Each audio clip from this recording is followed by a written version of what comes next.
प्रेम से बोलिए माता रानी की जय। भक्तों, आज गुप्त नवरात्रि का छठा दिन है जो माँ त्रिपुर भैरवी को समर्पित है। तंत्र की गहराइयों में प्रतिष्ठित महान शक्ति की अधिशास्त्री देवी। और आज के दिन विशेष रूप से श्रवण किया जाता है श्री दुर्गा सप्तशती पाठ का 11 अध्याय, जो भक्तों को भय से मुक्ति और आंतरिक शक्ति प्रदान करता है। तो चलिए भक्ति भाव से आरंभ करते हैं माँ त्रिपुर भैरवी की उपासना और दुर्गा सप्तशती का पुण्य पाठ। प्रेम से बोलिए जय माता दी। श्री दुर्गा सप्तशती पाठ के 11वें अध्याय। इस अध्याय में आप रसपान करेंगे देवताओं का देवी की स्तुति करना और देवी का देवताओं का वरदान देना। मैं भुवनेश्वरी देवी का ध्यान करता हूँ। उनके श्री अंगों की आभा प्रभात काल के सूर्य के समान है और मस्तक पर चंद्रमा का मुकुट है और तीनों नेत्रों से युक्त है। उनके मुख पर मुस्कान की छटा छाई रहती है और हाथों में वरद, अंकुश, पास एवं अभय मुद्रा शोभा पाते हैं। महर्षि मेधा कहते हैं, असुरों के मारे जाने पर इंद्र आदि देवता अग्नि को आगे करके कात्यायनी देवी की स्तुति करने लगे। उस समय अभीष्ट की प्राप्ति के कारण उनके मुख खिले हुए थे। देवताओं ने कहा, हे शरणागतों के दुख को दूर करने वाली देवी, तुम प्रसन्न हो।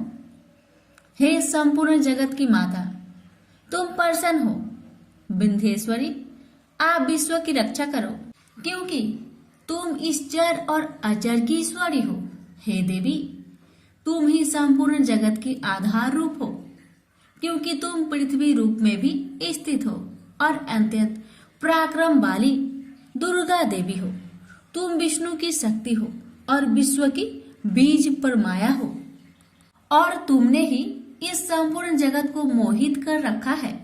तुम्हारे प्रसन्न होने पर ही यह पृथ्वी मोक्ष को प्राप्त होती है। हे देवी, संपूर्ण विद्याएं तुम्हारे ही अलग अलग स्वरूप है। इस जगत में जितनी भी स्त्रियां हैं, वह सब तुम्हारी ही मूर्तियां हैं। हे देवी, एकमात्र तुमने ही इस जगत को व्याप्त कर रखा है।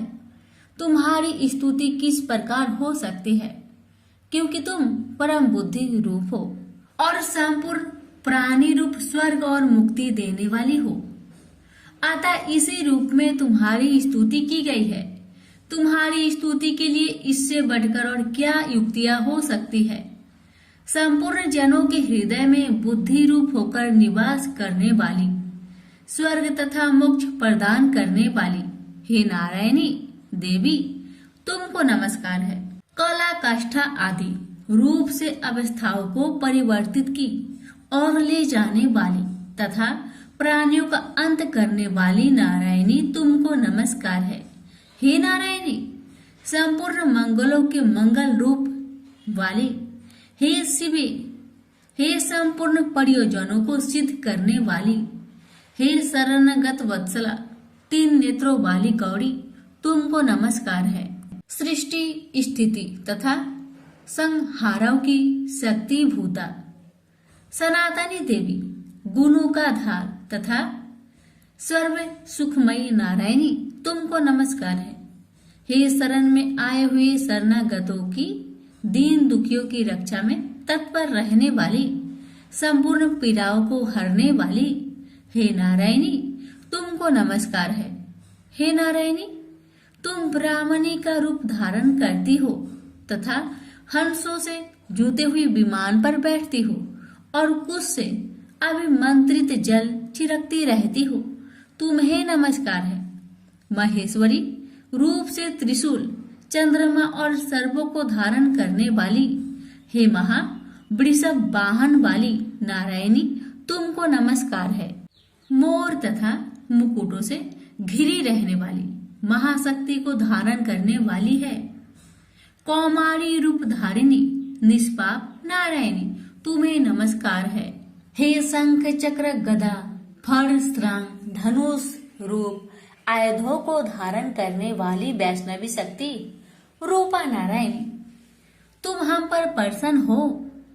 तुम्हें नमस्कार है। हे धातु पर पृथ्वी धारण करने वाली वरा रूपिणी कल्याणमयी नारायणी, तुम्हें नमस्कार है।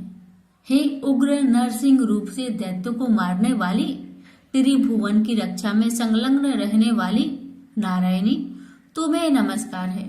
हे मस्तक पर किरीट और हाथ में महाब्रज धारण करने वाली, सहस्त्र नेत्रों के कारण उज्जवल, वृतासुर के प्राण हरने वाली इंद्रिय शक्ति, हे नारायणी, तुम्हें नमस्कार है। हे शिव दूती स्वरूप से दैत्यों की महामद को नष्ट करने वाली, हे घोर रूप वाली, हे महाशब्द वाली, हे नारायणी, तुम्हें नमस्कार है। दाढ़ों के कारण भयंकर, विकराल या डरावने मुख वाली, मुंडमाला से विभूषित मुंड मर्दनी चामुंडा रूपा नारायणी, तुम्हें नमस्कार है। हे लक्ष्मी लज्जा महाविद्या श्रद्धा पुष्टि स्वधा ध्रुवा महारात्रि तथा महाविद्या रूपा नारायणी, तुम्हें नमस्कार है। हे मेधा सरस्वती सर्वोत्कृष्ट ऐश्वर्य रूपिणी पार्वती महाकाली नियंता तथा इस रूपिणी नारायणी, तुम्हें नमस्कार है। हे सर्व स्वरूप सर्वेश्वरी सर्वशक्ति युक्त देवी, हमारी भय से रक्षा करो, तुम्हें नमस्कार है। हे कात्यायनी तीनों नेत्रों से भूषित यह तेरा सौम्य मुख सब तरह के डरों से हमारी रक्षा करे, तुम्हें नमस्कार है। हे भद्रकाली ज्वालाओं के समान भयंकर अति उग्र एवं संपूर्ण असुरों को नष्ट करने वाला तुम्हारा त्रिशूल हमें भयों से बचाए, तुमको नमस्कार है। हे देवी जो अपने शब्द से इस जगत को पूरित करके दैत्यों के तेज को नष्ट करता है, वह आपका घंटा इस प्रकार हमारी रक्षा करे जैसे कि माता अपने पुत्रों की रक्षा करती है। हे चंडिके असुरों के रक्त और चर्बी से चर्चित जो आपकी तलवार है वह हमारा मंगल करे, हम आपको नमस्कार करते हैं। हे देवी प्रसन्न हो, क्योंकि तुम जब प्रसन्न होती हो तो संपूर्ण रोगों को नष्ट कर देती हो, और जब रुष्ट हो जाती हो तो संपूर्ण वांछित कामनाओं को नष्ट कर देती हो। और जो मनुष्य तुम्हारी शरण में आते हैं उन पर कभी विपत्ति नहीं आती, बल्कि तुम्हारी शरण में गए हुए मनुष्य दूसरों को आश्रय देने योग्य हो जाते हैं। अनेक रूपों से बहुत प्रकार की मूर्तियों को धारण कर इन धर्म दो ही असुरों का तुमने संहार किया है, वह तुम्हारा सिवा कौन कर सकता था। चतुर्दश विद्याएं, षष्ठ शास्त्र और चारों वेद तुम्हारे ही प्रकाश से प्रकाशित है, उनमें तुम्हारा ही वर्ण है। और जहाँ राक्षस विषैले सर्प शत्रुघ्न है, वहाँ और समुद्र के बीच में भी तुम साथ रहकर इस विश्व की रक्षा करती हो। हे विश्वसरी देवी, तुम विश्व का पालन करने वाली विश्वरूपा हो, इसलिए संपूर्ण जगत को धारण करती हो। इसलिए ब्रह्मा विष्णु महेश की भी वंदनीय हो। जो भक्ति पूर्वक तुम्हें नमस्कार करते हैं वह विश्व को आश्रय देने वाले बन जाते हैं। हे देवी तुम प्रसन्न हो और असुरों को मारकर जिस प्रकार हमारी रक्षा की है, ऐसे ही हमारे शत्रुओं से सदा हमारी रक्षा करती रहो। संपूर्ण जगत के पाप नष्ट कर दो और पापों तथा उनके फल स्वरूप होने वाली महामारी आदि बड़े दो उपद्रव को शीघ्र ही दूर कर दो। विश्व की पीड़ा को हरने वाली शरण में पड़े हुए पर प्रसन्न हो। त्रिलोकी निवासियों की पूजनीय परमेश्वरी, हम लोगों को वरदान दो। महर्षि मेधा कहते हैं, इस प्रकार देवताओं की भक्ति पूर्वक स्तुति उपरांत देवी ने कहा, हे देवताओं, मैं तुमको वर देने को तैयार हूँ।